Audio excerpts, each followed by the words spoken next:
ভালোবেসে ভারতকে ট্রানজিট দিবে, ভারতকে বন্দর দিবে, ভারতকে ট্রেন ট্রানজিট দিবে, বন্দর দিয়ে দিবে, ভারতকে সব কিছু দিয়ে দিবে, আমাদেরকে দিবে গোলামি। আমরা বলতে চাই আমরা গোলামি চাই না, আমরা স্বাধীন আজাদি চাই।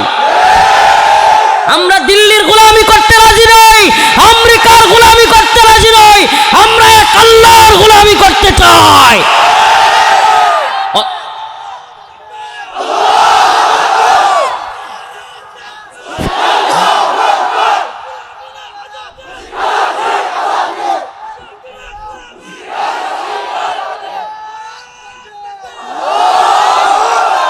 আমাদের কথা একেবারে স্পষ্ট হবে, মুসলমান ইমানদার মুমিন, মুমিন আল্লাহ রসুলের কথা বলছি, আমার বানোয়াট কথা না।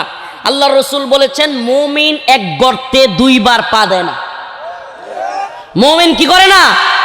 একই গর্তে দুইবার পা দেয় না। তার মানে মুমিন ধোঁকা খাইলে একবার খাবে, দুইবার না। মুমিন ধোঁকা কয়বার খায়? ধোঁকাবাজ চিনে যায়। আমি বলি কি জানেন, অন্তত পক্ষে এই মুসলিম জাতিসত্তার এই ভূখণ্ডের মানুষদের দুইটা ডেডলাইন দেওয়া দরকার, যে এখানে যারা ক্রস করবে এদের কোনো ক্ষমা নাই। এক নাম্বার হলো বাংলাদেশে যারা রাজনীতি করে যেই দলেরই হন, দিল্লির গোলামি করতে পারবেন না। যদি দিল্লির গোলামি করেন হাসিনার মতো লাত্তি খাবেন যে দলেরই হন। এই কথা বাঙালি জাতির, এই মুসলিম জাতির একেবারে ক্লিয়ার মেসেজ দিয়ে দিতে হবে। যেই দল হন আর যেই নেতা হন, যুবক তোমাকে বলি প্রিয় ভাই, তুমি যেহেতু আমার কথা শুনতে আসছো, যদি বলো আমাকে ভালোবাসো, আমিও তোমাকে ভালোবাসি এক আল্লাহর জন্য, যশ খ্যাতির জন্য না, আল্লাহর জন্য ভালোবাসি। আগামীকালকে যদি রফিকুল ইসলাম কোনো দলের দালালি শুরু করে, আগামীকালকে যদি কোনো দলের চাটুকারিতা শুরু করে, রফিকুল ইসলাম মাদানিকে ত্যাগ করবা। রফিকুল ইসলাম মাদানিকে দেখবার টাইম নাই, কিন্তু এই জাতি আর কখনো কোনো দেশের গোলামি করবে না। এইটা একবারে ক্লিয়ার করে দিতে হবে যেই দলই হন। আর একটা প্রশ্ন, বাংলাদেশে যারা আলেম ওলামাদেরকে জেলে নিয়েছে, আলেম ওলামাদের কাপড় টেনে খুলেছে, আলেম ওলামাদেরকে হত্যা করেছে, শহীদ করেছে, যারা বাংলাদেশে হেলিকপ্টার থেকে গুলি করেছে, ছোট ছোট বাচ্চা ছেলেদেরকে গুলি করেছে, যারা হাজার হাজার মা বোনকে, হাজার হাজার ছাত্র জনতাকে গুলি করে শেষ করে দিয়েছে, সেই সমস্ত খুনি জালেমদের কোনো ক্ষমা নাই। আমার ভাই শরীফ উসমান হাদির হত্যাকারীদের কোনো ক্ষমা নাই। আমরা একেবারে দায়িত্বহীন কণ্ঠে বলতে চাই, আমার ভাই কবরে, খুনি কেন বাহিরে? এই বলেন, আমার ভাই কবরে, খুনি কেন বাহিরে? আমার ভাই কবরে, হাদি ভাইয়ের রক্ত বৃথা যেতে দেব না। আমি একটা কথা এই যুব সমাজের মধ্যে বলি, আমি ওই শাহবাগে হাদি চত্বর, নতুন নাম, নাস্তিকদের নাম পাল্টে আমরা নাম রেখেছি হাদি চত্বর, ঐতিহাসিক হাদি চত্বরে আমি একটা শপথ পড়িয়েছিলাম। হজরতুল আল্লাম হজরত মাওলানা মুফতি জসিমউদ্দিন রহমানী দামাত বরকাতুহুম, উনি জুমা পড়িয়েছিলেন। জুমার পর হাজারো জনতাকে সামনে নিয়ে একটা শপথ করিয়েছিলাম, হাদি ভাইয়ের বিচার না হলে আমরা ঢাকার রাজপথ ছাড়ব না। প্রিয় ভাইরা আমার, কিন্তু ছেড়েছি কেন জানেন? আজকে আপনাদের সামনে বলি, এদেশে ক্ষমতা পিপাসু রাজনীতিবিদরা জনগণের মধ্যে একটা কথা ছড়াইয়া দিচ্ছে যে হাদি ভাইয়ের বিচারের দাবিতে যারা আন্দোলন করতেছি আমরা নাকি নির্বাচন বানচাল করতে চাই। কথাটা চিন্তা করছেন? মানে ক্ষমতার চেয়ার দরকার। আমরা আপনাদের সব পক্ষকে বলছি, আমরা নির্বাচন বানচাল করতে চাই না। আমরা এই জন্য আন্দোলন থেকে সাময়িক চৌপাশি, বাংলাদেশে 12 তারিখের পরে যেই দলই ক্ষমতায় আসুক, হাদি ভাইয়ের বিচার না করলে বাংলাদেশের সারা দেশে 64 জেলায় আন্দোলন করা হবে। যেই ছেলেটা দেশটাকে ভালোবাসতো, যেই ছেলেটা এই জাতিকে ভালোবাসতো, সমস্ত জালেমদের বিরুদ্ধে বুক চেতিয়ে কথা বলতো, কি চেয়েছিল ভাই? ছোট্ট একটা জিনিস বলেছিল, আমি ইনসাফের পক্ষে লড়াই করতে গিয়া, যদি দেশের পক্ষে, ইনসাফের পক্ষে লড়াই করতে গিয়ে আমার যদি জীবনটা চলে যায়, আমার কোনো দুঃখ নাই, কিন্তু এ জাতির কাছে আমার একটাই চাওয়া, এ জাতি যেন আমার হত্যার বিচারটা অন্তত করে। আমার প্রশ্ন, আজকে দেখেন এত ইশতেহার দিচ্ছে, বিভিন্ন দল বিভিন্ন কথা বলছে, কিন্তু আমরা দেখতে পাচ্ছি কেউ এই কথা বলছে না যে 12 তারিখের পরে আমরা ক্ষমতায় আসলে সাথে সাথে হাদি হত্যার বিচার করা হবে। আশ্চর্যের বিষয়, তাহলে কি দিল্লির সেবাদাস হওয়ার জন্য হাসিনার মতো আপনারাও রেডি হয়ে আছেন? দিল্লির গোলামি করবার জন্য যদি বাংলাদেশে রেডি হয়ে থাকেন, হাসিনা তো 16 বছর গেছে, নতুন করে আর 16 দিন যাওয়ারও সময় পাবেন না। এটা মনে রাখবেন, বাঙালি একটা জিনিস বুঝে গেছে, আর কিছু বুঝুক আর না বুঝুক, যে বাংলাদেশে শরীফ উসমান হাদি ভাই হত্যা হয়, 6 ঘন্টার মধ্যে খুনিকে গিয়া পাওয়া যায় ভারত। বুঝতে বাকি নাই বাংলাদেশের সবচাইতে বড় শত্রু হলো ইন্ডিয়া। শহীদ আল্লামা সাইদি রহিমাহুল্লাহ, আমরা মনে করি আল্লাহ তাকে শহীদ করেছেন। আল্লামা সাইদি রহিমাহুল্লাহর সাক্ষী এক হিন্দু বেডা, হিন্দু লোক সাক্ষী। ওই হাইকোর্টের সামনে তারে ফিরোজপুর থেকে ধরে নিয়ে আসছে, ওই বলছে যে তুমি হাইকোর্টে কোর্টে গিয়া বলবা যে সাইদি সাহেব ছিল রাজাকার, আমাদের পরিবারের অনেক লোকরে মারছে, আমার পরিবারের লোকেরারে মারছে, এই সাক্ষী দিবা, বলবা যে আমরা সাইদি সাহেবের বিচার চাই। শিখাই আনছে, বুঝছেন, ফিরোজপুর থেকে শিখাই আনছে যে আমরা সাইদি সাহেব রাজাকার, আমাদের এলাকায় অনেক মানুষরে মারছে, আমার পরিবারের লোকেরাও মারছে, হ্যাঁ, আমরা তার ফাঁসি চাই। এখন হাইকোর্টের সামনে আইসা ওই লোক, হিন্দু লোক, নামটা কি, সুকরঞ্জন বালি, মাশাল্লাহ, সুকরঞ্জন বালি কয় কি, না হুজুর খুব ভালো মানুষ আছেন, আমি কমু না। সুবহানাল্লাহ বলবেন না? বাস্তব ঘটনা বলছি। হুট করে এই লোককে হাইকোর্টের সামনে থেকে গুম করা হয়েছে, নাই উদাও।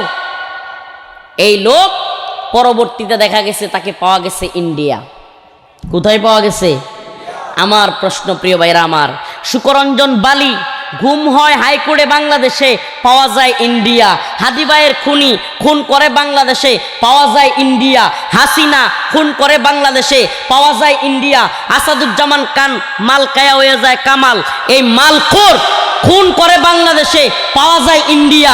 বোঝা গেল সমস্ত বাংলাদেশের খুনি সন্ত্রাসীদের গডফাদার এবং সেফ এক্সিট দেওয়া রাষ্ট্রের নাম হলো India. Mother of India, mother of mafia. India হলো সমস্ত সন্ত্রাসীদের বাপমা। প্রিয় ভাইরা আমার, বন্ধুগণ আমার, বুঝতে বাকি নাই এরা বাংলাদেশে হকপন্থীদেরকে, বাংলাদেশে তাওহীদপন্থীদেরকে, বাংলাদেশপন্থীদেরকে এরা শেষ করে দিতে চায়। ঠিক কি ঠিক না? মুসলমান, এটা এক ভয়াবহ পরীক্ষা, এটা এক ভয়াবহ পরীক্ষা। এই পরীক্ষা খুবই আজীব এক পরীক্ষা। এই পরীক্ষা কেন কঠিন? এই যুব সমাজকে বলি, হিন্দুত্ববাদীদের এখনো পর্যন্ত বাংলাদেশে ব্যাপক জাল বিস্তার করে বসে আছে। হিন্দুত্ববাদী ভারত 71 পরবর্তী বর্তমান 2026 পর্যন্ত এমন অনেক অক্টোপাসের জাল বাংলাদেশে বিছায় রাখছে, রয়ের জাল। এটা এমন এক জাল, আপনি মনে করছেন হাসিনা আওয়ামী লীগ চলে গেছে মানে সব শেষ। এটা ভাই ভুল ভাবতেছেন। এদের এ বি সি ডি এরকম প্ল্যানিং করা, এদের স্তরে স্তরে লোক আছে। এ গেছে, এ আওয়ামী লীগ গেছে, এইবার আরো অনেক রয়ে গেছে, অনেক স্তরে স্তরে। বাংলাদেশে মিডিয়া সেক্টরে বর্তমানে মিডিয়া সেক্টরে সবচাইতে বেশি বর্তমানে এই যে প্রথম আলো, ডেইলি স্টার সহ এই মিডিয়া সেক্টর পুরাটা ইন্ডিয়ার দখলে। আপনারা কি জানেন, গত কয়েকদিন আগে মানিকগঞ্জে একটা বিশাল ভয়াবহ ঘটনা ঘটে গেছে, অনেকে শুনেনি নাই। কি ঘটনা? মুসলমান গার্মেন্টসে সোয়েটারে চাকরি করে, মুসলমান গার্মেন্টস সোয়েটারে হিন্দুদের সাথে, অনেক হিন্দুরাও চাকরি করে না, সম্পর্ক তৈরি হয়েছে। সম্পর্ক তৈরি হওয়ার পরে ওই মানিকগঞ্জে হিন্দুর বাড়িতে একসাথে থাকে, বেড়াইতে গেছে মুসলিম মহিলা এবং পুরুষ। ওই মানিকগঞ্জে যাওয়ার পরে ওই মুসলিম মহিলাকে ওই বাড়ির হিন্দু পরিবারের লোক সহ একাধিক কয়েকজন মিলে সংঘবদ্ধ দর্শন করছে। কয়জন জানেন? মিডিয়াতে কোনো আওয়াজ আছে? আচ্ছা বলেন, একটা মুসলিম মহিলা সংঘবদ্ধভাবে হিন্দুদের চাইতে ধর্ষিতা হয়েছে, এটা কি চারটেখানি বিষয়? আমার আপনার পরিবারের কোনো মা বোনের সাথে যদি এরকম হইতো, সংঘবদ্ধভাবে হিন্দুরা দর্শন করত, এই জীবন দেখাইতে পারতাম মানুষের সামনে? বলেন না। অথচ এই মিডিয়ার কোনো হইচই নাই, এই মিডিয়ার কোনো আওয়াজ নাই, এই মিডিয়ার কোনো কথা নাই। বাংলাদেশে আওয়ামী লীগের সময়ে এমনও গেছে, ওলামায়ে কেরামকে বেরি পড়াইয়া, রশি লাগাইয়া, হাত করা পড়াইয়া গরুর রশি দিয়া বিশাল বড় বেরি লাগাইয়া হেলমেট লাগাইয়া একেবারে কুরবানির ষাঁড় গরুর মতো টেনে টেনে নিছে। জুলুম করে নাই?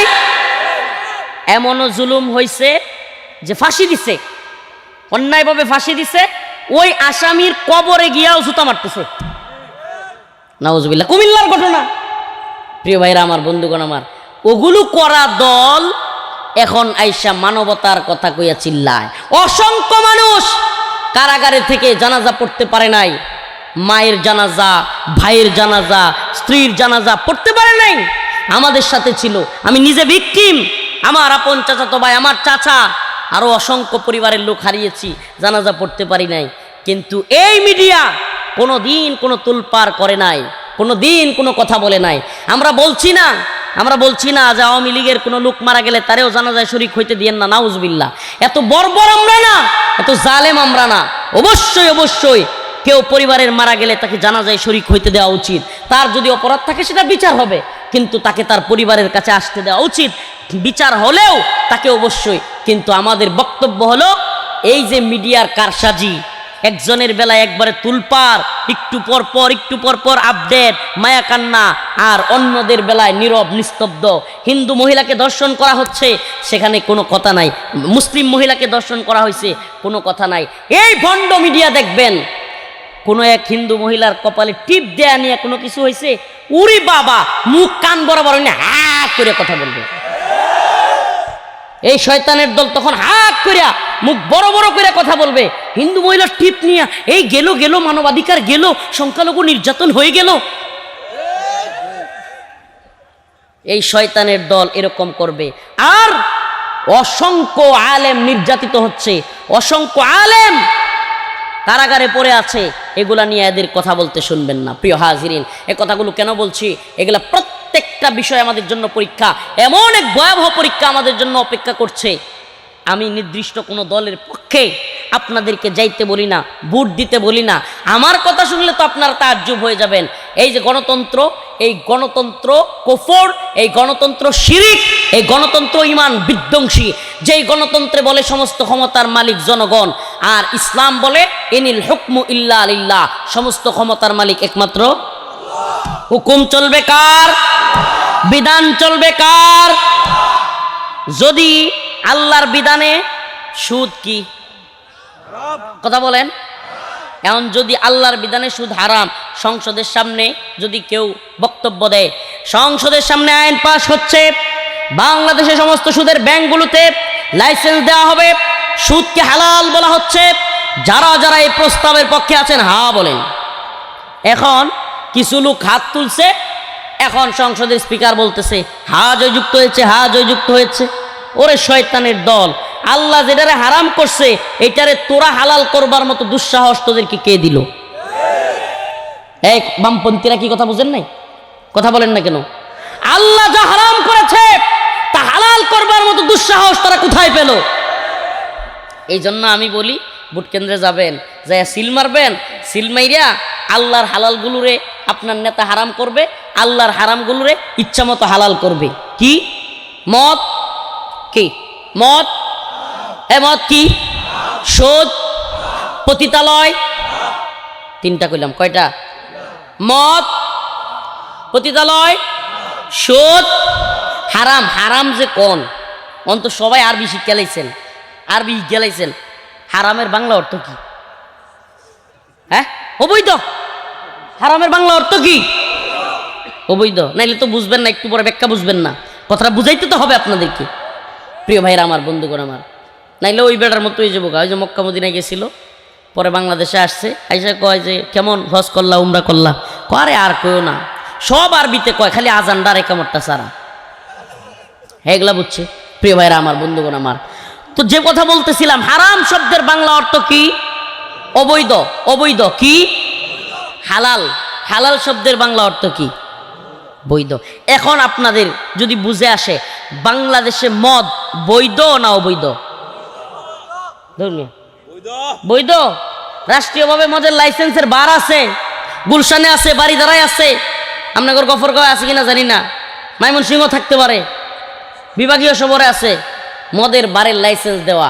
আমার প্রশ্ন, আল্লাহ যা হারাম করেছেন তা হালাল করার বৈধতা দেওয়ার এই পাওয়ার এই সংসদের এমপিদের আছে?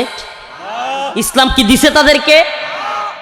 পতিতালয়, পতিতালয় দৌলতদিয়া সহ আর অনেক পতিতালয়ের লাইসেন্স বাংলাদেশে দেওয়া আছে। আমার প্রশ্ন, আল্লাহ তাআলা জিনাকে হারাম করছেন না হালাল? অবৈধ। তাইলে যা হারাম তাকে সংসদে গিয়ে হালাল করার ক্ষমতা কারো আছে? সুদ, সুদ আল্লাহ বলছে হাল্লাল্লাহুল বাই'a ওয়া হাররামার রিবা, ক্রয় বিক্রয় হালাল, সুদ হারাম। তাইলে আল্লাহ যা হারাম করেছেন তাকে হালাল করার অধিকার কি কারো আছে? যে কয়েকটা কথা বললাম, তিনটা বিষয়। আল্লাহ সুদ হারাম করছে, তারা সুদের ব্যাংকের লাইসেন্স দেয়। আল্লাহ মদ হারাম করছে, তারা মদের বার খুলে দেয়।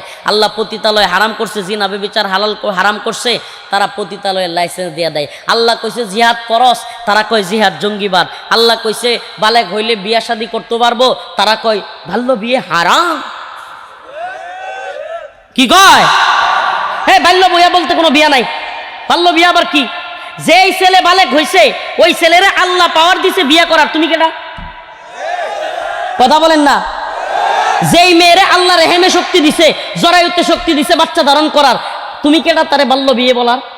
আমার প্রশ্ন, বাল্য বিয়ে বইলা বিয়ে বন্ধ করো।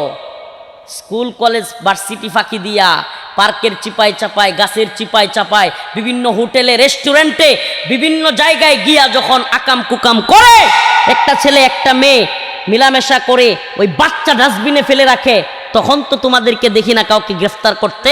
উল্টা বাল্য বিয়ের নামে কাজীকে গিয়ে গ্রেফতার করে। এটাই তো সবচাইতে বড় হারাম, এটাই তো সবচাইতে বড় অবৈধ। কি যুক্তি দেয় রে মায়া রে বা?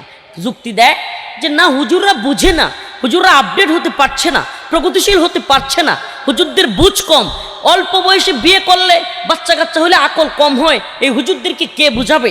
ওরে বাবা রে বাবা, অল্প বয়সে বিয়ে করলে কি কম হয়? বাচ্চার কথা কয় না। হ্যাঁ, গবর মানুষ কথা কই না কেন বেড়ায়? আকল কম হয়। শেখ হাসিনার মা শেখ ফজিলাতুন্নেসা শেখ মুজিবের লগে বিয়ে হয়েছিল 9 বছরে। কয় বছর? হ্যাঁ কথা বলেন, কয় বছর? শেখ হাসিনার আকলে কম পড়ছে? হ্যাঁ, শেখ হাসিনার আকল কম হইছে নাকি এক আকলে পুরা দেশ 17 বছর বাজ্যে খাইছে? তাইলে এই যে খুরা যুক্তি একটা দেয় যে অল্প বয়সে বিয়ে দিলে কি হয়, নাউজুবিল্লাহ, জ্ঞান বুদ্ধি কম হইছে। প্রিয় ভাইরা আমার, উল্টা দেখা গেছে যেই সমস্ত ছেলে এবং মেয়েরা দ্রুত অল্প বয়সে বিয়ে করে, এদের সন্তানরা জ্ঞানী হয়, বিচক্ষণ হয়, মা বাবাও হৃষ্টপুষ্ট হয়। প্রিয় ভাইরা আমার, বন্ধুগণ আমার একটা প্রশ্ন, আমারে সৃষ্টি করলো কেডা? আপনারে, আমাদের সবাইরে রিজিক দেয় কেডা? পালে কেডা? এই বাতাস দিছে কেডা? আসমান, জমিন, আগুন, চন্দ্র, সূর্য, সব কিছু দিল আল্লাহ। সূর্য না উঠলে জমি ধান হইব? ধান পাকবো? কথা কয় না? রাত না হইলে ঘুমাইতে পারবাম? হ্যাঁ, সারাদিন যদি খালি দিন তাহে মানুষ পাগল হয়ে যাবো। প্রিয় ভাইরা আমার, বন্ধুগণ আমার, এই সব কিছু দিল আল্লাহ, আর বিধান মানবো হাসিনার। সব কিছু দিল আল্লাহ, সব কিছু পারেন আল্লাহ, বিধান মানবো ডক্টর মোহাম্মদ ইউনূসের। প্রিয় ভাইরা আমার, বন্ধুগণ আমার, একথা কেন বলছি? আবারও বলছি, এই পরীক্ষাগুলো আমাদের সামনে এখন হাজির হয়েছে। এই পরীক্ষাগুলো এখন আমাদের সামনে। আরে আমার আল্লাহ একটা মেয়ের জরায়ুতে বাচ্চা নেওয়ার মতো তৌফিক দিল, আল্লাহ বালেগা বানায় দিল, একটা ছেলেরে বায়ু কি বলে তার বালেগ বানায় দিল, আল্লাহ তাআলা সে যৌবন দিয়ে দিল, আর আল্লাহ তাআলা তারে বাবা বানানোর মতো যোগ্যতা দিয়ে দিল, অথচ তার বিয়ের বয়স হয় নাই। এর চাইতে বড় ফাইজলামি আর কিছু হইতে পারে? আপনারা তো কইলে অবাক হয়ে যাবেন, আল্লাহ মাফ করুক। আমার বাবুর বয়স 15 মাস। কয় মাস? আল্লাহ যদি রহমত করে 15 বছর হইতে দিয়া, আমার যদি আল্লাহ বাঁচায় রাখে, ইনশাআল্লাহ বলে রাখি, আল্লাহ তাআলা তাকে যে প্রথম বালেগ হওয়ার প্রথম যেই রেহেম তারে যেটা পাওয়ারটা দিবে, এটার প্রথম যেন তার স্ত্রীর সাথে কাজে লাগাইতে পারে। কারণ হারাম কাজে ব্যবহৃত হইতে পারবে না। হারাম কেন করবে আমার সন্তান? প্রয়োজন হলে হুজুর তাইলে পড়াশোনা করবে, আমার বউ পড়বো, আমার ছেলেও পড়বো, সমস্যা আছে কোনো? প্রিয় ভাইরা আমার, এই কথাগুলো কেন বলছি জানেন?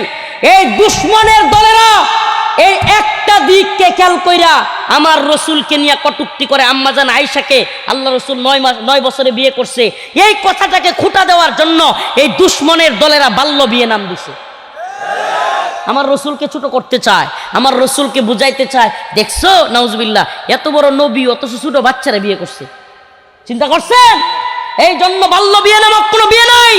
আমার রসুল 9 বছর বয়সে বিয়ে করছে, শেখ মুজিব তার বউকে 9 বছর বয়সে বিয়ে করছে, অথচ বাল্য বিয়ের ছুতো দিয়া সমাজের মধ্যে বিয়েকে কঠিন করবে, জিনাকে সহজ করবে। আমরা এই সমাজ হইতে দিব না। আমরা বিয়েকে সহজ করব। কি করব? বিয়েকে সহজ করব, জিনাকে কঠিন করব। যেই সমাজে বিয়ে যত সহজ সেই সমাজে জিনা তত কঠিন।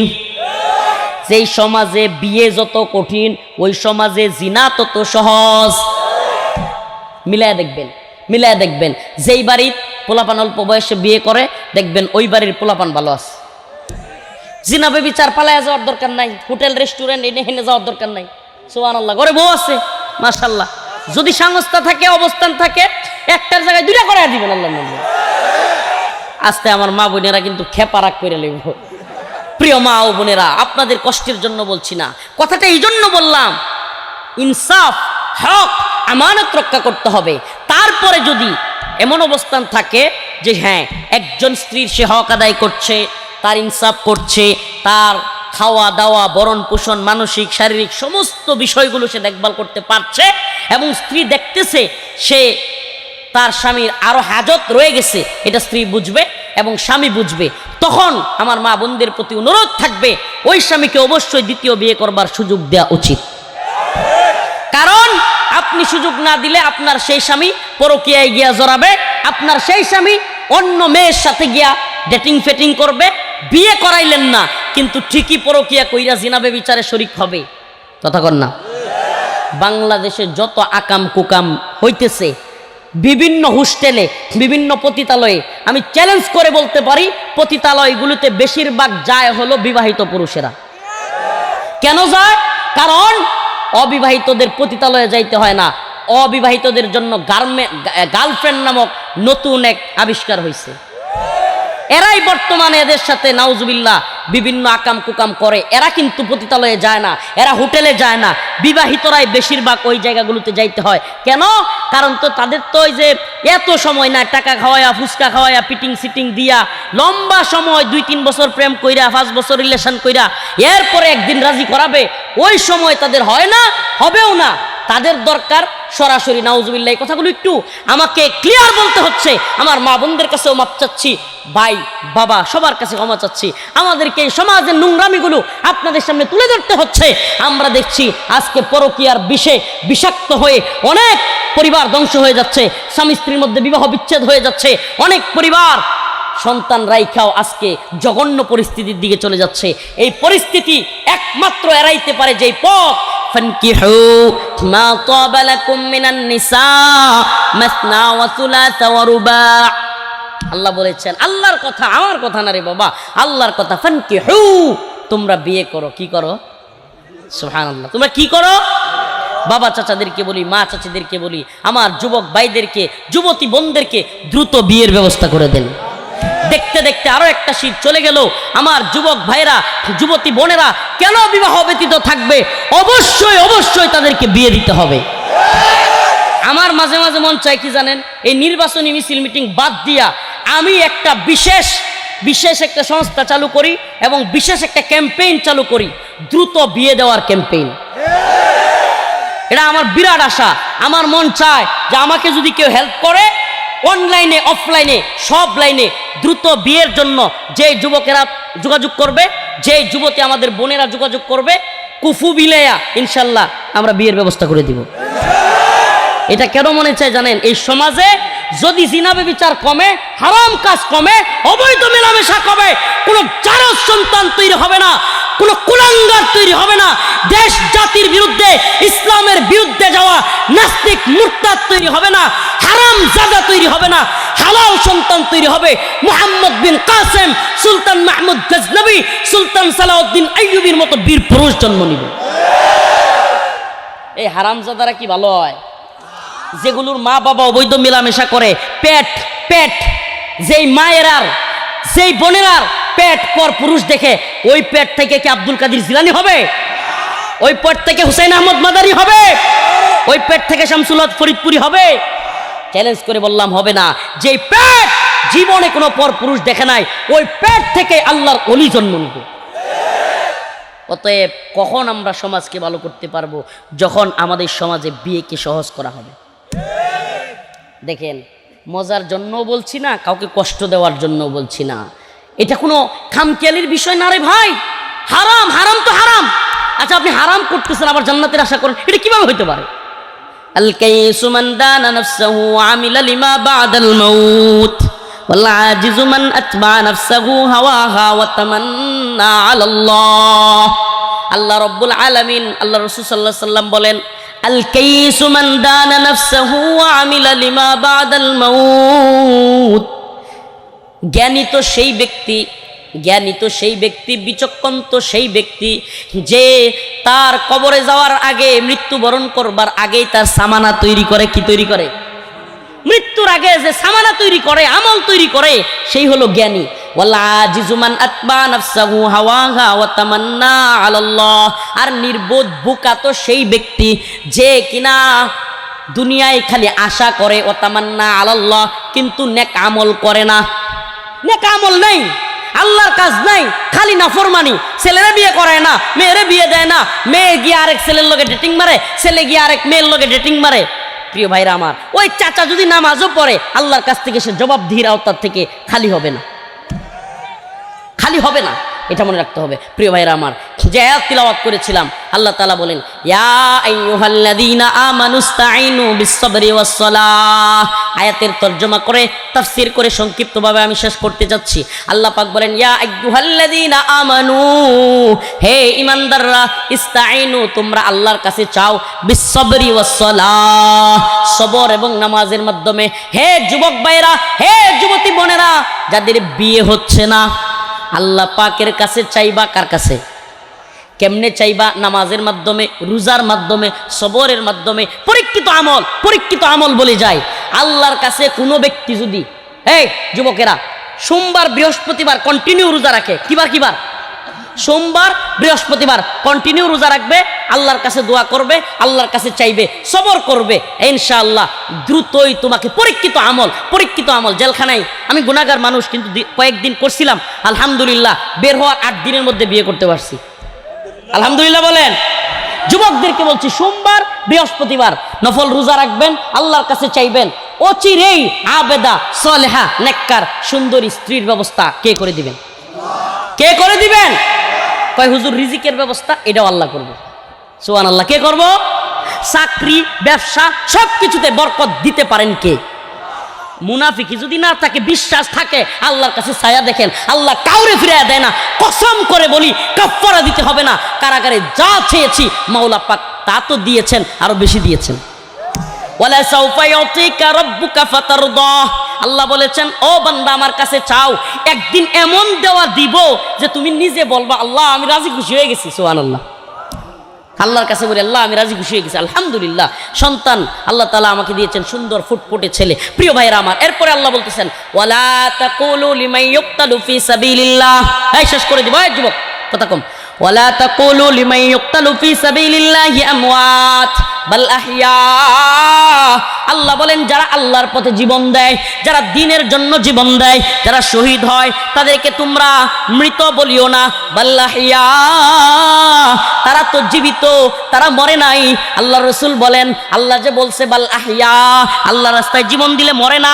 দুনিয়াতে তো দেখলাম তারা মরে যায়, তাদের আত্মা চলে যায়, তাদেরকে কবরে রাখা হয়। তাইলে আল্লাহ যে বললেন বাল আহইয়া, তারা মরে না করবেন, ওই জিন্দেগির নাম হলো বারজাখ। আল্লাহর রসুল বলেন বারজাখের জিন্দিগি এত সুন্দর জিন্দিগি, আল্লাহ পাক এই দুনিয়া থেকে এই মানুষটার যে শহীদ হবে তার আত্মাটাকে জান্নাতের একটা সবুজ পাখির মধ্যে ঢুকাইয়া দিবে। জান্নাতের সবুজ পাখিটা উড়তে থাকবে, ঘুরতে থাকবে, যেখানে মন চাই যেতে থাকবে, যা মন চাই খাইতে থাকবে, গুইরা গুইরা আল্লাহর আরশের ল্যাম্প পোস্টের নিচে গিয়া বসবে। আল্লাহর আরশের ল্যাম্প পোস্টের নিচে গিয়ে বসবে। মালিক ডাক দিবে, বান্দা আর কি চাও? বান্দা বলবে, মালিক আর কি চাইবো, সব তো দিলেন, চাওয়ার চাইতে বেশি দিলেন। সুবহানাল্লাহ। ওই মুসলমান যুবক, শহীদ হইতে চাও তো ইনশাআল্লাহ? আল্লাহর দ্বীনের জন্য, ইসলামের জন্য, হিন্দুত্ববাদী ব্রাহ্মণ্যবাদী যে হ্যাঁ এই লোকগুলো আসলে অন্তত পক্ষে ইসলামিক শাসন চলবে এবং ইসলামের বাহিরের জিনিসগুলো করা যাবে। শুনেন, ইসলামিক সরকার গঠন আর ইসলামের নামে ওয়াজ করা দুইটা ভিন্ন বিষয়। সরকার গঠন করার পরে আপনার অধীনস্থ লোকদেরকে অবশ্যই আপনাকে বাধ্য করতে হবে। নামাজ না পড়লে অবশ্যই অবশ্যই আপনার অধীনস্থ রাষ্ট্রে নামাজ না পড়ার শাস্তির বিধান করতে হবে, কারণ এটাই রাসূলুল্লাহ সাল্লাল্লাহু আলাইহি সাল্লামের বিধান। যদি এগুলো বলেন যে ওই যে মানে সেলসেলায়া জান্নাতে জামগা, আপনি নামাজ পড়লে পড়বেন, না করলে নাই, এই পর্দা করলে করবেন, না করলে নাই, এটা ইসলাম না, এটা ইসলাম না, এইটা শয়তানি। নামাজ পড়লে বললেন, না বললে নাই, পর্দা করলে করলেন, না করলে নাই, ঐচ্ছিক। নাউজুবিল্লাহ। ইসলামে ঐচ্ছিকতার সুযোগ নাই। ইসলামী রাষ্ট্র প্রতিষ্ঠা হলে আপনাকে অবশ্যই অবশ্যই নামাজ না পড়লে শাস্তি দেওয়া হবে, আপনাকে অবশ্যই অবশ্যই রোজা না রাখলে শাস্তি দেওয়া হবে। হ্যাঁ, যদি উজর থাকে ভিন্ন বিষয়, আপনার যদি সমস্যা থাকে ভিন্ন বিষয়। আল্লাহ তাআলা আমাদের বুঝার তৌফিক দান করুক। ইউশিকু আইয়াতি আলান নাসি জামান লা ইয়াবকা মিনাল ইসলাম ইল্লা ইসমুহু। আমার রাসূল বলেন শেষ জামানা আসতেছে। কোন জামানা? বলেন কোন জামানা? কিয়ামতের পরে শেষ জামানা আসবে না আগে? আসেন না কিছু আলামত মিলাই দেখি, আসছে, আসবে না এসে গেছে, একটু আমার আলামতগুলো মিলাই। আল্লাহ রাসূল বলছেন যে ইউশিকু, অচিরেই, আইয়াতি আলান নাসি জামান, এমন একটা জামানা আসতেছে, লা ইয়াবকা মিনাল ইসলাম, ইসলাম বলে কিছু থাকবে না, ইল্লা ইসমুহু, নাম মাত্র। কি মাত্র? ইসলাম উদ্দিন, ইসলাম পালন করবে না। রমজান আলী, রমজানে রোজা রাখবে না। ঈমান আলী, ঈমান নাই। কথা বলেন না কেন? আমাদের সমাজে অনেক রমজান আলী আছে না যে রমজানে রোজা রাখে না? অনেক ঈমান আলী আছে না যে বেঈমানের মতো কথা কয়? হ্যাঁ, নামে ইসলাম হবে। এটা আল্লাহর রাসূলের কথা, আমার কথা না। লা ইয়াবকা মিনাল ইসলাম ইল্লা ইসমুহু, জাস্ট শুধুমাত্র নামটা থাকবে ইসলামউদ্দিন, কিন্তু ইসলামউদ্দিন মসজিদে যাবে না। আল্লাহ তাআলা আমাদেরকে হেদায়েত দান করুক। আর জোরে বলেন আমিন। তাইলে শেষ জামানা চলে আসতেছে। আল্লাহ পাক কোরআনের এই সূরাতুল জিলজালের মধ্যে স্পষ্ট বলতেছেন, ইযা যুলজিলাতিল আরদু জিলজালাহা ওয়া আখরাজাতিল আরদু আথকালাহা ওয়া ক্বালাল ইনসান মা লাহা ইয়াওমাইযিন তুহাদ্দিসু আখবারাহা ইযা যুলজিলাতিল আরদু জিলজালাহা। আল্লাহ পাক বলেন এমন এক কম্পন সৃষ্টি হবে, পুরো পৃথিবী এমন এক প্রকম্পিত হবে। ইযা যুলজিলাতিল আরদ জিলজালাহা, আসমান এমন এক কম্পন সৃষ্টি করবে, জমিন এমন এক কম্পন সৃষ্টি করবে, সব কিছু তুলার মতো উঠতে থাকবে। তুলা তুলা উঠতে থাকবে।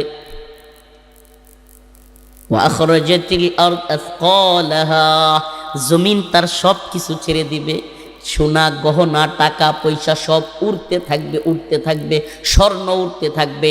ওয়াকালাল ইনসান মা লাহা, মানুষ তাকায় তাকায় দেখবে, আই হাই এই কি অবস্থা, যেই স্বর্ণ লড়তে পারে না, যেই টাকা লড়তে পারে না, যেই গহনা লড়তে পারে না, যেই রূপা চলতে পারে না, আজ এগুলো এইভাবে উঠতেছে কেন? ওয়াকালাল ইনসান মা লাহা, মানুষজন বলবে আই হাই এই টাকা পয়সা স্বর্ণ গহনা এগুলা কেন উঠতেছে? ওই দাউদ ফয়সাল করিম, ওই ভণ্ড খুনি, ওই দিন যদি সে থাকে, সে চিৎকার করে বলবে, আয় হাই, আমি কি এই টাকার জন্য উসমান হাদিকে হত্যা করছিলাম? খুনিরা সেদিন বলবে, ওয়াকালাল ইনসান মা লাহা, হাই হাই, খুনিরা বলবে, এই টাকা পয়সার জন্য আমি খুন করছিলাম? এই আওয়ামী লীগ আমারে টাকা দিবে, ভারত আমারে টাকা দিবে, এই জন্য আমি খুন করলাম?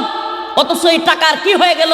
টাকা উঠতে থাকবে, পয়সা উঠতে থাকবে, স্বর্ণ গহনা সব উঠতে থাকবে। মানুষ হয়রান পেরেশান হইয়া খুনিরা চিৎকার করে করে বলবে, হাই হাই, কি করলাম, আফসোস, কি করলাম, এই টাকার জন্য খুন করলাম। আমার ভাই শরীফ উসমান হাদি যুবক ছেলে, প্রতিবাদী কণ্ঠস্বর, বিপ্লবী কণ্ঠস্বর, যার কণ্ঠে দেশত্ববোধ প্রতিধ্বনিত হতো, যার কণ্ঠে তাকওয়া, যার কণ্ঠে লা ইলাহা ইল্লাল্লাহ, যার কণ্ঠে তাওহীদের আওয়াজ উচ্চারিত হতো, হিন্দুত্ববাদী ভারতের বিরুদ্ধে যার বক্তব্য ছিল স্পষ্ট, যার কথা ছিল স্পষ্ট, সেই যুবক একটা বাচ্চা রেখে তাকে খুন করা হলো। ও প্রিয় ভাইরা আমার, বন্ধুগণ আমার, অথচ আজ পর্যন্ত তার খুনিকে এই সরকার ধরতেই পারল না। একটা খুনের সমাজ।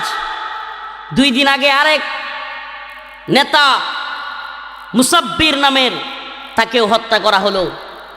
আমাদের এই হর হামেশা এই যে খুন খারাপি, এই যে খুনি, একটা খুনের সমাজ তখনই হয় যখন খুনিরা শাস্তি না পেয়ে ঘুরতে পারে, খুনিরা টাকা পায়, খুনিরা আড়াল থেকে সাপোর্ট পায়, তখন সেই সমাজে খুন খারাপি বেড়ে যায়।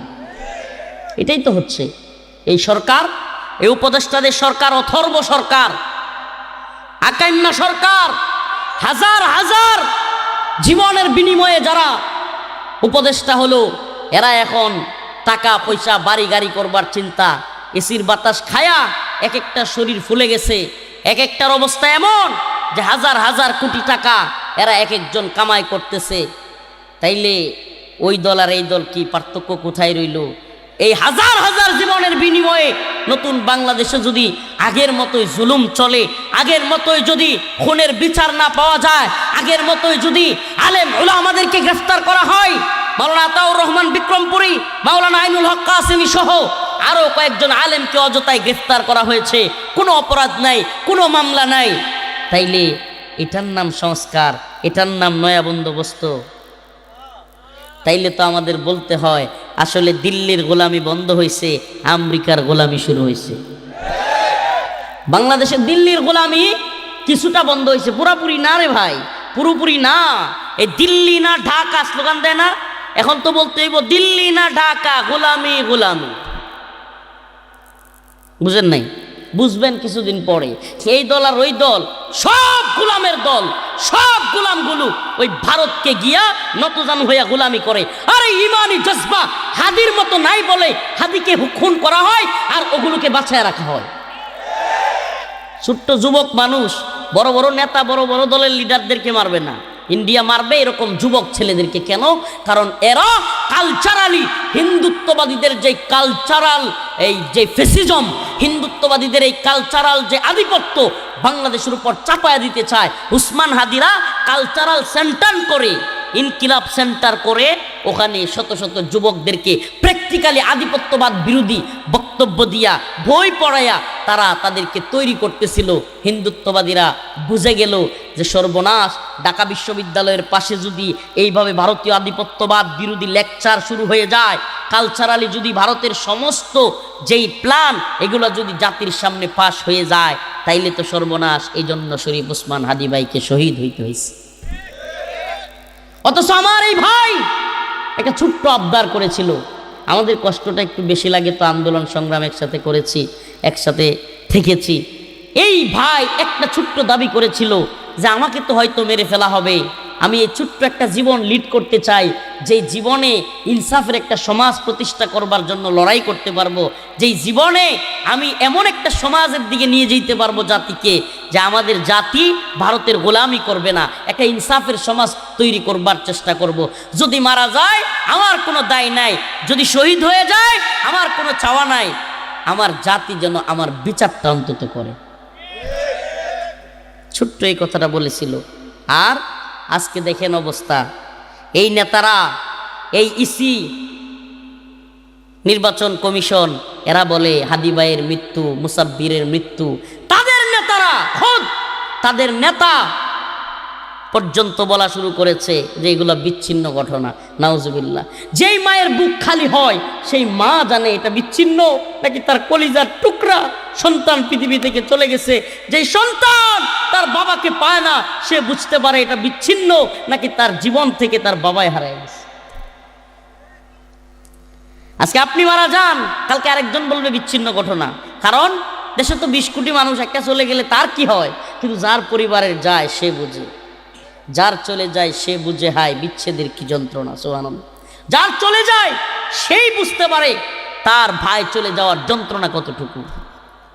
সবাই তো চলে যায় কাছে থেকে অজানাই, তোমার চলে যাওয়া এত বিষাদ কেন লাগে। হাজার লাশের ভিড়ে তোমার দেহটা কেন এত মায়া মায়া লাগে। এটাই জাতির কথা। আমি যে কথা, এই পংক্তি, যে কবিতাটা বলছি, সুবহানাল্লাহ, শরীফ ওসমান হাদি এই ছোট্ট বয়সে 32-33 বছর বয়স, গোটা জাতির যেই পরিমাণ ভালোবাসা পাইছে, হিন্দুত্ববাদীদের দালালি কইরা প্রধানমন্ত্রী হইয়াও কেউ এই ভালোবাসা পায় নাই। মন্ত্রী হইয়াও চাটুকার হইতে পারছে, গোলামি করতে পারছে, সেনা প্রধান হইয়াও, পুলিশের প্রধান হইয়াও, প্রধান বিচারপতি হইয়াও ভারতের গোলামি করা যায়। শরীফ ওসমান হাদির মতো ভালোবাসা জাতির কাছ থেকে পাওয়া যায় না। গতকালকে একটা ভিডিও দেখলাম, আল্লাহ মালুম, হাটহাজারী মাদ্রাসার খতমে বুখারীর মসনদ থেকে তুমি কে আমি কে হাদি হাদি উচ্চারিত হচ্ছে। কি পরিমাণ ভালোবাসা এই ছোট্ট মানুষটা তার জীবনে মানুষের মধ্য থেকে। আমি নিজের চোখে দেখেছি। আমি নিজে উকিল, ব্যারিস্টার, পুলিশ, ছোট ছোট বাচ্চা, রিক্সাওয়ালা, বড় আলেম, মুফতি, শাইখুল হাদিস সবাইকে দেখেছি ঢাকায় শরীফ ওসমান হাদি ভাইয়ের জন্য কান্না করতেছে। যেন চোখ দিয়ে তার আপন ভাই মারা গেলে যেমনে মানুষ কান্না করে এমনি কান্না করতেছে। এটাই তো তার পাওয়া। এমন জীবন তুমি করো হে গঠন, মরিলে হাসিবে তুমি কাঁদিবে ভুবন। ছোট্ট একটা সঙ্গীত বলবো। সবাই তো চলে যাই কাছে থেকে অজানাই, তোমার চলে যাওয়া এত বিষাদ কেন লাগে। হাজার লাশের ভিড়ে তোমার দেহটা কেন এত মায়া মায়া লাগে। হাজার লাশের ভিড়ে তোমার দেহটা কেন এত মায়া মায়া লাগে। সবাই তো চলে যায় কাছে থেকে অজানাই, তোমার চলে যাওয়া এত বিষাদ কেন লাগে। হাজার লাশের ভিড়ে তোমার দেহটা কেন এত মায়া মায়া লাগে। তুমি ছিলে প্রিয়জন, তুমি আপনজন, তোমায় হারিয়ে লাগে বড় একা। সাকাল্লাহু সারাকা ওয়াজআলাল জান্নাতা মাসওয়াকা। সাকাল্লাহু সারাকা ওয়াজআলাল জান্নাতা মাসওয়াকা।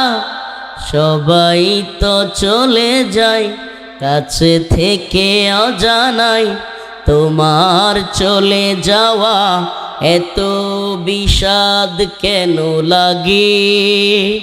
হাজার লাশের ভিড়ে তোমার দেহটা কেন এত মায়া মায়া লাগে।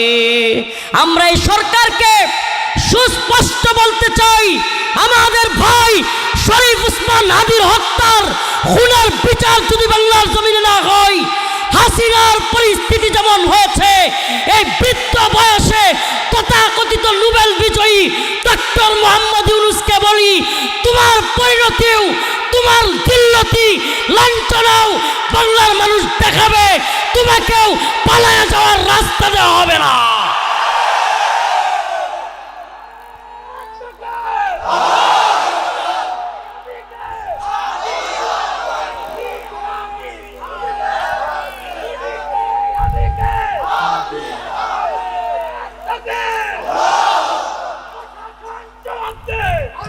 আমার ভাই কবরে, খুনি কেন বাহিরে, এই স্লোগান গোটা জাতিকে দিতে হবে, দেখিয়ে দিতে হবে।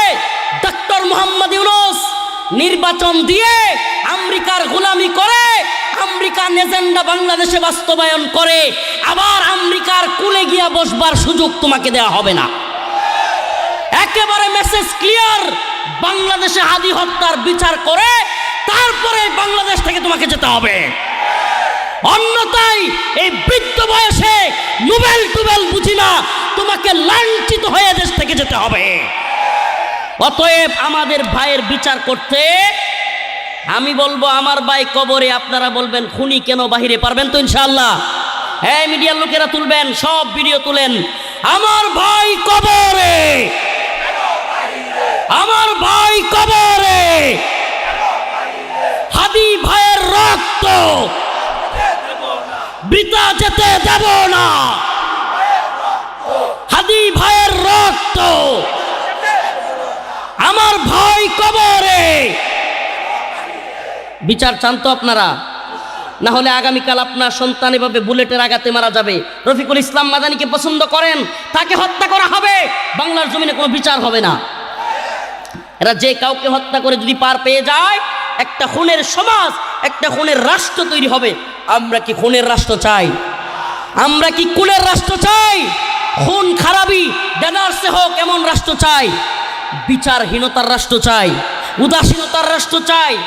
অথচ এদেরকে দেখলে মনে হয় একটা জীবন্ত টকবগে যুবক তার সন্তানকে রেখে এভাবে চলে গেছে। অথচ এদেরকে দেখলে মনে হয়, এই উপদেষ্টাদেরকে দেখলে মনে হয় উদাসীন, এদের যেন কিছুই হয় নাই। সিসি নির্বাচন কমিশনার, সে বলতেছে এটা নাকি বিচ্ছিন্ন ঘটনা। আমি বলছিলাম এটারে গুলি করলেও বিচ্ছিন্ন ঘটনা বলে চালাইয়া দেওয়া যাবে। আমরা সুস্পষ্ট কথা বলতে পছন্দ করি, আমাদেরকে শহীদ করা হবে এই চিন্তা আমরা করি না। বুলেটের সামনে, কামানের সামনেও আমরা আল্লাহু আকবার বলতে শিখেছি। আমাদের স্লোগান নারায়ে তাকবীর। আসুক না যত বাধা, যত ঝড় সাইক্লোন, রাসূলের পথে মোরা চলবই। এ জীবন বাজি রেখে দিনের নিশান মোরা বাংলার আকাশে উড়াবই। আসুক না যত বাধা, যত ঝড় সাইক্লোন, কোরআনের পথে মোরা চলবই। এ জীবন বাজি রেখে দিনের নিশান মোরা বাংলার আকাশে উড়াবই। মোরা কামানের মুখোমুখি দাঁড়িয়ে আল্লাহু আকবার বলবই। আসুক না যত বাধা, যত ঝড় সাইক্লোন, ইমানের পথে মোরা চলবই। রাজি আছেন তো ইনশাআল্লাহ? রাজি আছেন তো ইনশাআল্লাহ? আমরা বুলেট বোমার ভয় করি না, হামলা মামলার ভয় করি না। জানি পৃথিবীতে আসছি একদিন, মারা যাব একদিন। আল্লাহুম্মা রযুকনা শাহাদাতান ফি সাবিলিক। আল্লাহর দ্বীনের পথে অটল অবিচল থেকে হিন্দুত্ববাদীদের বিরোধিতা করে, আমেরিকার বিরোধিতা করে, গোটা পৃথিবীর তাগুতি শক্তির বিরোধিতা করে, গোটা পৃথিবীর জালেমদের কাফেরদের বিরোধিতা করে শাহাদাতের মৃত্যু আমরা কামনা করি। শহীদের কাফেলায় শরীক হইতে চান তো? শহীদের মিছিলে নাম লিখাতে চলো মুসলিম ভাই। শহীদের মিছিলে নাম লিখাতে চলো মুসলিম ভাই। মরণের স্বাদ পাবে তুমি, এসো না নাম লিখাই। শহীদের মিছিলে নাম লিখাতে চলো মুসলিম ভাই। এই তো সে কাফেলা বীরের জাতি, আবরার ফাহাদ, আবু সাঈদ, মীর মুগ্ধ, উসমান হাদিদের কাফেলা বীরের জাতি। এরা কিসের জাতি? এই তো সে কাফেলা বীরের জাতি, আজও থামেনি যার চলার গতি থাইমা যায় নাই। হিন্দুত্ববাদীরা এক উসমান হাদিরে মাইরা চলার গতি থামাই দিতে পারছে। আরো শত শত উসমান হাদির মতো জীবন আমরা দিতে প্রস্তুত। তবুও ভারতের গোলামি বাংলার জমিনে চলবে। গোলামি না আজাদি কয় না রে, না গোলামি? যারা কয় না এরা কি গোলামি চায়? গোলামি চান? আপনাদের বড় দলের বড় নেতা যদি আমেরিকার গোলামি করে, আপনারা গোলামি করবেন? বড় দলের বড় পীর, বড় শায়েখ, বড় আল্লামা, বড় আমির যদি ভারতের গোলামি করে, পাকিস্তানের গোলামি করে, চীনের গোলামি করে, রাশিয়ার গোলামি করে, তুরস্কের গোলামি করে, আপনারাও কি এদের গোলামি করবেন নাকি আল্লাহর গোলামি করবেন? ইনিল হুকমু ইল্লা লিল্লাহ আমারা আল্লা তা'বুদু ইল্লা ইয়্যাহ। আমরা আল্লাহর গোলাম, হুকুমও মানব কার? এই জমিন কার? হুকুম চলবে কার? ইবাদত হবে কার? এই জয় গান গায়া যদি মারা যেতে পারি, আশা করতে পারি আল্লাহ গুনাহগুলি মাফ করে জান্নাত দিবে, আশা করতে পারি। আর আল্লাহর জয়গান বাদ দিয়া অমুক দল আর তমুক দল, তমুক নেতা পর্দা করে না, পর্দার বিধান মানে না, ইসলামের বিধান মানে না, নামাজ পড়ে না, রোজা রাখে না, অমুক নেতা আর অমুক দলের লিডারগিরির চিল্লাচিল্লি করলে কোনো ফায়দা হবে না, কোনো ফায়দা হবে না। দুনিয়ায় একটু চা বিস্কিট, দুনিয়ায় কিছু টাকা পয়সা কিংবা একটু আড্ডু সুযোগ সুবিধা পাইতে পারেন, কিন্তু এই দুনিয়া কিছুই না। ইযা যুলজিলাতিল আরদ জিলজালাহা ওয়া আখরাজাতিল আরদ আথকালাহা। খুনি বলবে আয় হায়, এই জন্য নি খুন করছিলাম। টাকা পয়সা দিয়ে উঠতেছে, সোনা গহনা দিয়ে উঠতেছে, রূপা উঠতেছে, সমস্ত কিছু উঠতে থাকবে। আর মানুষজন সকলে তাকায় থাকায় বলবে ওয়াকালাল ইনসান মা লাহা, আমি কি এই জন্যই খুন করেছিলাম?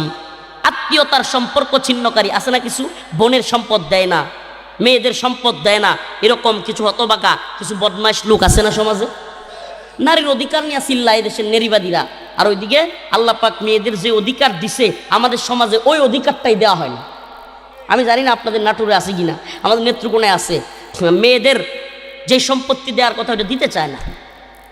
এই যে আত্মীয়তার সম্পর্ক ছিন্ন যারা করবে, আমাদের বোনদের, আমাদের মাদের হক যারা নষ্ট করবে, এরা বলবে আয় হায়, এই সম্পদের জন্য নিয়ে আত্মীয়তার সম্পর্ক নষ্ট করছিলাম। চোর বলবে, চোর আস-সারিকু ওয়াস-সারিকাতু ফাকতাউ আইদিয়াহুমা, চোর বলবে হায় হায়, এই টিয়া পয়সা চুরি করবার লেগে আমার হাত কাটছিল। সুবহানাল্লাহ। সকলে বলবে ওয়াকালাল ইনসান মা লাহা ইয়াউমাইযিন। সবচাইতে ভয়ঙ্কর যে আয়াত, ভয়ঙ্কর কেন বলছি, ইয়াউমাইযিন তুহাদ্দিসু আখবারাহা,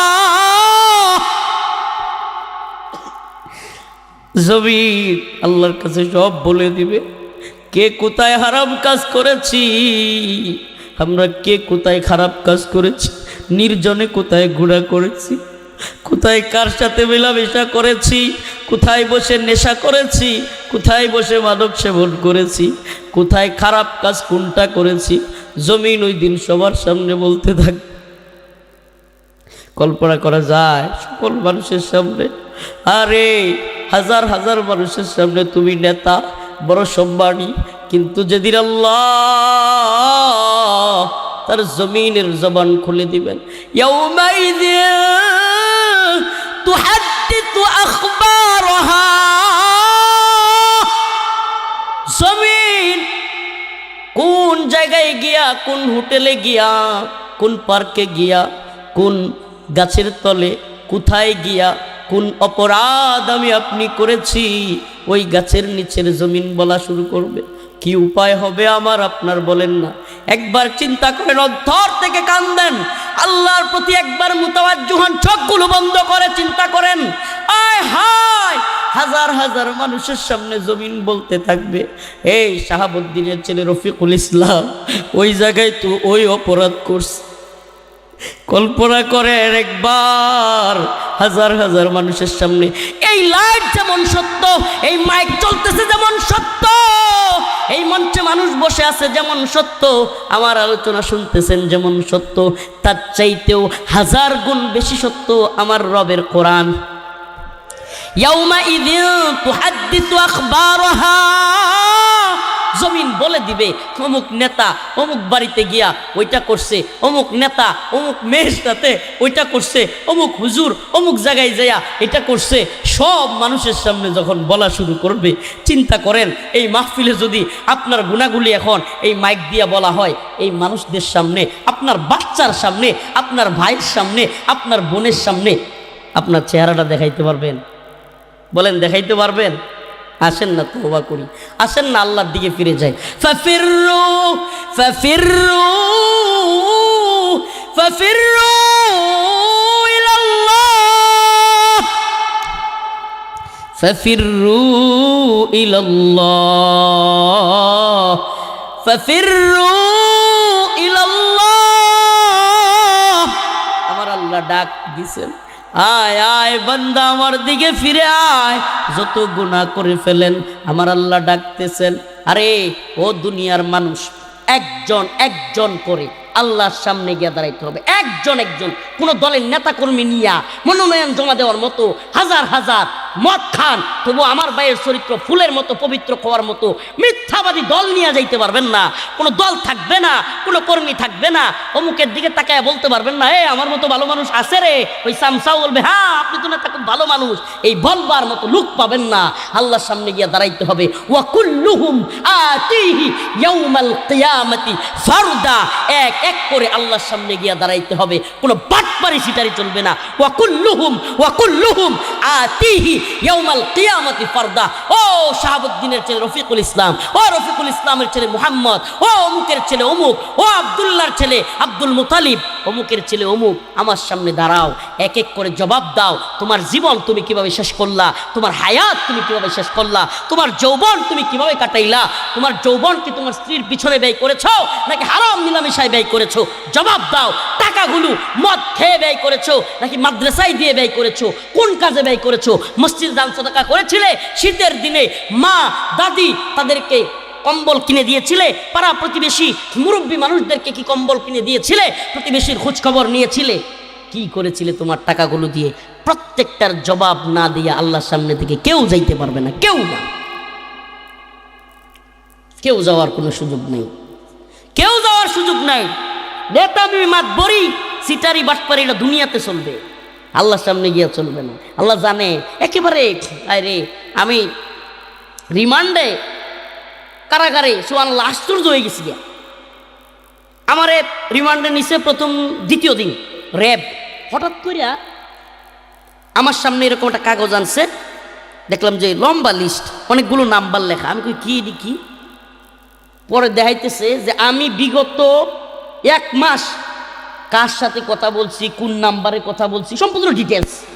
আমি আশ্চর্য হয়ে গেলাম, সুবহানাল্লাহ দুনিয়াতে এই অবস্থা, আমলনামা হাতে দিয়ে দিছে। আরে কি আশ্চর্য, 1 মাস আমার ফোন দিয়ে কি ছবি তোলা হয়েছে, কার সাথে কথা বলছি, রেকর্ড কি কথা বলছি, সব এই দুনিয়ার এই ছোট্ট ছোট্ট প্রযুক্তি দিয়া, দুনিয়ার মাথা দিয়া, দুনিয়ার গিলু দিয়া, দুনিয়ার মানুষের মেমোরি দিয়ে যদি এটা সম্ভব হয় যে আমি কোন কোন রাজনীতিবিদের সাথে কথা বলছি, কোন কোন আলেমের সাথে কথা বলছি, এইগুলা যদি তাদের কাছে জমা থাকে, তাহলে আল্লাহর কাছে সুবহানাল্লাহ। আল্লাহর ক্যামেরা তো আনলিমিটেড ফিট করা, আল্লাহর তো সুবহানাল্লাহ পুরো পৃথিবীটাই ক্যামেরা। আল্লাহ যদি সামনে হাজির করে দেয়, এই যে দেখো তুমি এই এই করেছো, ওই দিন কি আর বলার সুযোগ আছে? না না আমি এটা করি না, আমি এটা করি না, আল্লাহ আমি কথা সাফা সুফা উপরে ফেলবে, একবারে থাকবে না। ওই দিন কি বলার সুযোগ আছে এটা করি নাই? হ্যাঁ, অনেক মানুষ দেখবেন চুরি হাতে নাতে ধরা খাওয়ার পরেও করবে না না আমি এটা করি নাই। এটা বলার সুযোগ আছে? নাই, কোনো সুযোগ নাই। আল্লাহর কাছে আমাদেরকে দাঁড়াইতে হবে, আল্লাহর কাছে দাঁড়াইতে হবে। দুনিয়া আমরা হতাশ হয়ে যাই, খালি হতাশ হয়ে যায়, রে এটা করছি আমার কি আল্লাহ মাফ করবো, এটা করছি আমার টাকা পয়সা নাই, এই নাই সেই নাই, ভালো বাড়ি নাই গাড়ি নাই, কিচ্ছু নাই, হ্যাঁ আমি কি এর নামাজ পড়বো, নাউজুবিল্লাহ। আল্লাহ বলেন না, লা তাহজান ইন্নাল্লাহা মা'ানা, হতাশ হয়েও না, আল্লাহ আমাদের সাথে আছেন। ইয়া ইবাদিয়াল্লাযীনা আসরাফু আলা আনফুসিহিম লা তাকনাতু লা তাকনাতু লা তাকনাতু মির রাহমাতিল্লাহ। আল্লাহ পাকের ভরসা থেকে নৈরাশ হইও না। এই আয়াতের আলোকে মুহাদ্দিসিনে কেরাম বলেন, মুমিনের জন্য হতাশ হওয়া কবিরা গুনাহ। মুমিনের জন্য হতাশ হওয়া কি? মুমিন হতাশ হতে পারে না। কারণ সে তো আল্লাহরে বিশ্বাস করে। আল্লাহ বলছেন লা তাহজান, টেনশন নাই, পেরেশানি নাই। আল্লাহ বলছেন লা তাকানাতু মির রাহমাতিল্লাহ, আমার রহমত থেকে তুমি নিরাশ হইও না। তাহলে আল্লাহর আদেশ অমান্য করা কবিরা গুনাহ না? আল্লাহ বলছেন নিরাশ হওয়া যাবে, যারা আত্মহত্যা করে এরা বড় ভয়াবহ গুনাহ করে। কেন? কারণ সে হতাশ হয়ে যায়। হতাশ হওয়া ইসলামে নাই। এই ফার্স্টেশন, এই এই কি বল ডিপ্রেশন, ইসলামের সুযোগ নাই। মুসলমান কিসের ডিপ্রেশন হবে? আল্লাহর সিজদা দিবে, একটু কোরআন তিলাওয়াত করবে, সমস্ত ডিপ্রেশন হাওয়া। সুবহানাল্লাহ। একটু কোরআন তিলাওয়াত করবে, আমার তো আল্লাহ মাফ করুক আমি তো গুনাহগার, কিন্তু যখনই কারাগারে একটু বেচাইন লাগতো, আনমনা লাগতো, কেমন যেন একটু খারাপ লাগতো, সাথে সাথে একটু কোরআন তিলাওয়াত করলেই মনটা ভালো হয়ে যেত। পরীক্ষিতভাবে বলছে, আল্লাহ মাফ করুক আমি গুনাহগার, কিন্তু আমি পাইছি এটা ভাই। কিছুক্ষণ কোরআন তিলাওয়াত করতাম, দেখতাম মন হালকা হয়ে গেছে। সুবহানাল্লাহ। মনের মধ্যে সাহস পাইতাম, জুলুম হইতে থাক না। আল্লাহ তো একজন দেখতেছেন, আল্লাহ সামিয়া, আল্লাহ বাসির, আল্লাহ আলিম, তিনি সব জানেন, তিনি সব দেখেন, তিনি সব শুনেন। আল্লাহ হাসিনারাও তো দেখতেছেন। মনে মনে এটা চিন্তা করতাম, ওয়ালা সাউফা ইউতিকা রাব্বুকা ফাতারদা। আমার আল্লাহ বলেন, বান্দারে জুলুমের শিকার হইয়া হতাশ হইও না, আমি এমন কিছু তোমাকে দেব ও বান্দা, মন খুলে তুমি বলবা ওয়ালা সাউফা ইউতিকা রাব্বুকা ফাতারদা। আজকে তোমার কিছু নাই, কি হয়েছে? তুমি এমন একদিন আসবে, তোমাকে এমন দে আমি দেব, তুমি বলবে ইউতিকা রাব্বুকা, হে আমার রব, ফাতারদা, আমি আপনার প্রতি অনেক রাজি খুশি হয়ে গেছি। অচিরেই তুমি বলবা আল্লাহ আমি নিজে এটার সুবহানাল্লাহ কারাগারে অনেক কষ্টে ছিলাম, এটা তো সত্য। মা বাবা ভাই বোন আত্মীয় স্বজন সবাইকে ছাইরা বছরের পর বছর ছোট্ট একটা রুমের ভিতরে দিনের পর দিন, মাসের পর মাস, বছরের পর বছর থাকা, এর চেয়ে কষ্টের তো আর কিছু নাই। ইচ্ছা মতো যাইতে পারি না, ইচ্ছা মতো খাইতে পারি না, হ্যাঁ এটা তো বিরাট কষ্টের। কিন্তু সুবহানাল্লাহ ওই আয়াতটা বেশি বেশি পড়তাম, সূরাতুদ দুহা, ওয়ালা সাউফা ইউতিকা রাব্বুকা ফাতারদা, এই তাফসীরটা পড়তাম, মনটা ফ্রেশ হয়ে যাইতো। সুবহানাল্লাহি ওয়া বিহামদিহি, আল্লাহকে সাক্ষী রেখে বলছি, যত দোয়া করছি কারাগারে বৈশা বৈশা, আল্লাহ আমার একটাও অপূর্ণ রাখেন। আলহামদুলিল্লাহ। ওয়ালা সাউফা ইউতিকা রাব্বুকা ফাতারদা, আয় রব আমি আপনার প্রতি রাজি খুশি, আল্লাহ আপনি আমার ক্ষমা করে দিন। অতএব আমরাও যদি আল্লাহর কাছে খালেস নিয়তে চাইতে পারি, অন্তর থেকে যদি চাইতে পারি, আমরা কেউ হতাশ হব? আল্লাহ কাউরে ফিরিয়ে দেয় না। এই দুনিয়ার যে যেটা চায় আল্লাহ তারে তাই সেই তাই দেয়, আখিরাতেও যা চায় আল্লাহ তারে তাই দেয়। সুবহানাল্লাহ। এই দুনিয়ায় কারো কাছে চাইলে একদিন দুই দিন তিন দিনের মাথায় রাগ করে, করে কি করে না যা করাইস, বলে কি বলে না? অথচ আমার রব যতবার চাইবেন আরো খুশি হন। আরে এই দুনিয়ায় কারো কাছে চাইলে লাঞ্ছিত হওয়া লাগে, একাধিক দিন দুই তিন দিন চাইলে ছোট হওয়া লাগে, আর আল্লাহর কাছে যত চাইবেন আপনার মর্যাদা সম্মান খালি বাড়বে। সুবহানাল্লাহ বলবেন না? তাইলে চাইবো কার কাছে? বলেন চাইবো কার কাছে? আরে আমাদের তো একজন মালিক আছে। কি আছে?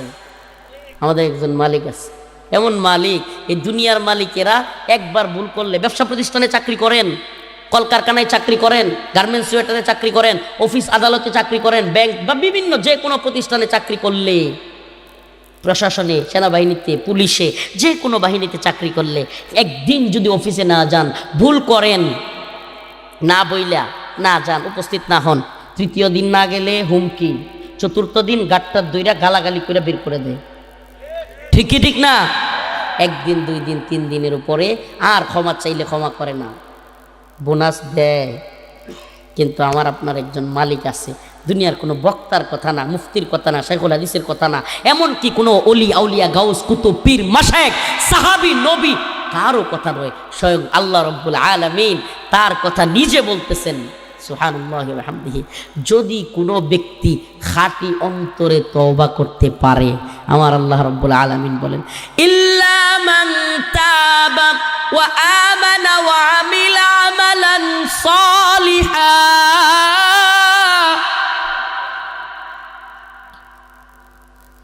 ইল্লা মান তাবা ওয়া আমানা ওয়া আমিলা আমালান সালিহা।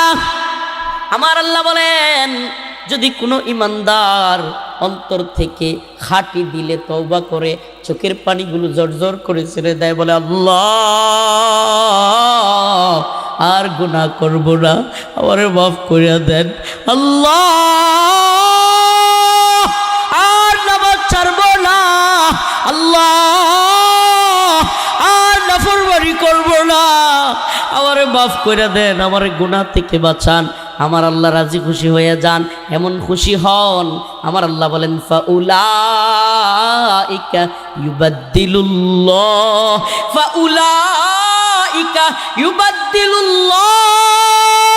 সাইয়্যাতিহিম হাসানাত।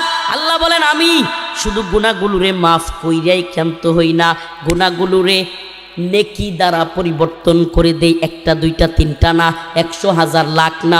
যদি কোনো ব্যক্তি কোটি গুনাহ করে ফেলে, আল্লাহর কাছে যদি খাঁটি দিলে তওবা করে, 1 কোটি গুনাহ মাফ কইরা আল্লাহ পাক 1 কোটি নেকি দিয়া পরিবর্তন করে তারে ক্ষমা করে জান্নাতে দিয়ে দিবেন।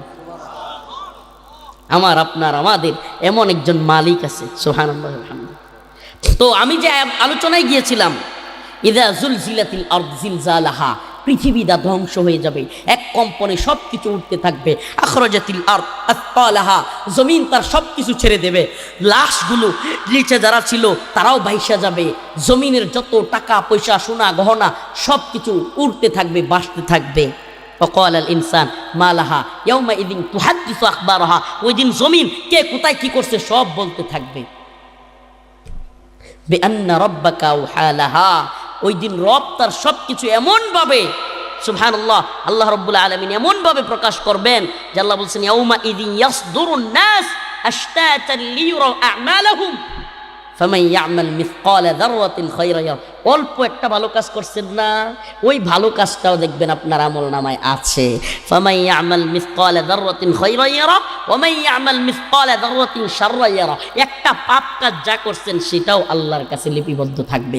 অতএব আমাদের সবাইকে একদিন চলে যেতে হবে, একদিন কিয়ামত হবে, একদিন পৃথিবী ধ্বংস হয়ে যাবে। কিয়ামতের আলামতগুলোর মধ্যে অন্যতম আলামত আলামাতুদ দাজ্জাল, আলামাতুদ দাব্বাতুল আরদ, আলামত ঈসা আলাইহিস সালামের আবির্ভাব, ইমাম মাহদী আলাইহিস সালামের আবির্ভাব। কিন্তু আরো অনেক আলামত আছে। কিয়ামতের আগে অশ্লীলতা বাইরে যাবে, নাউজুবিল্লাহ। আসছে না আসবে? এটা কি কিয়ামতের পরে হইব না আগে?